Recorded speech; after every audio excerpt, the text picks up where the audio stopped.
Hello, and welcome to the very first episode of the Raw Feeding Journal. I'm Charlotte. And I'm Robin. It is so great to be here launching this new channel with you. Likewise. Now, Robin, for our debut episode, we thought we'd go right back to the start. We know that walking into a pet shop these days can feel totally overwhelming. There are so many options, and it's tough to know what is actually best for our dogs. Oh, completely. Whether your dog has a sensitive tummy, itchy skin, dental problems, or is struggling with their weight, diet is usually the key. We always recommend incorporating raw food, even if you can't do it 7 days a week. And today, we are looking at the naked dog approach to nutrition, which really covers every stage of a dog's life. So, let's strip it back. What exactly is raw dog food? Is it just a trendy fad? Not at all. It's a seriously nutritious method of feeding. It relies on high-protein, natural ingredients, uncooked meat, bone, and organs. No high-temperature cooking, no fillers, and no artificial nasties. Naked Dog has a few ways to do this. They have original recipes, which are complete and balanced with fresh fruit and veg, or the pure range. And the pure range is what they call 80-10-10, right? Exactly. That's 80% meat, human grade by the way, 10% bone and 10% offal, nothing else. If you choose that route, adding the extras like supplements is down to you.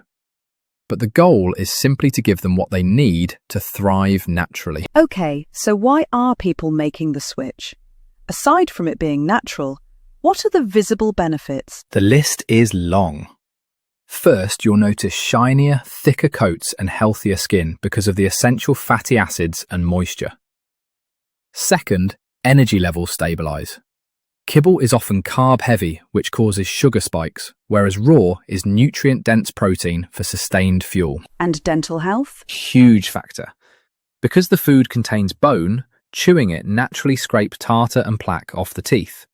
And, of course, the benefit every owner loves, smaller, firmer and less smelly stools because the food is so digestible. Now, I have to ask the big question that scares beginners. Safety. Is handling raw meat safe? I get the skepticism, but with a brand like Naked Dog, the risk is minimal. They have over 50 years of experience in the meat industry, and we're actually the first UK brand to be UK pet food certified. That badge means they hit rigorous safety standards, monitoring everything from sourcing to the bowl. Plus, the food comes in recyclable trays, so you just defrost in the fridge and serve. There's very little risk of cross-contamination. That's good to know. Let's talk about age. Can we start a puppy on this? Absolutely. Start as you mean to go on. Naked Dog has a naked pup range, which is more finely minced for little mouths and includes chicory root for gut health. And the feeding amounts are different for puppies, aren't they? Yes, they need more fuel to grow. From 3 to 4 months, you want to feed about 8% of their body weight daily. As they get older, you drop that to 6%. And once they are fully grown, usually around 12 to 18 months, you reduce it to the adult maintenance level of 2% to 3%. And what about the other end of the spectrum? Older dogs or super active ones? For them, there is the superfoods range. It's fantastic because it adds natural boosters like trachea glucosamine, turmeric and spirulina. It's great for joint support in seniors or active dogs who need that extra help. Okay, practical advice time. If a listener wants to switch their dog today, how do they do it? You can do an instant switch. Many dogs are totally fine with that.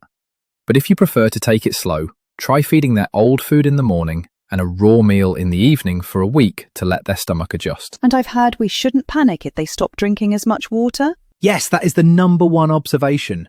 Raw food has high moisture content, unlike dry kibble. They are basically hydrating through their food, so they will drink less from the bowl. It's completely normal.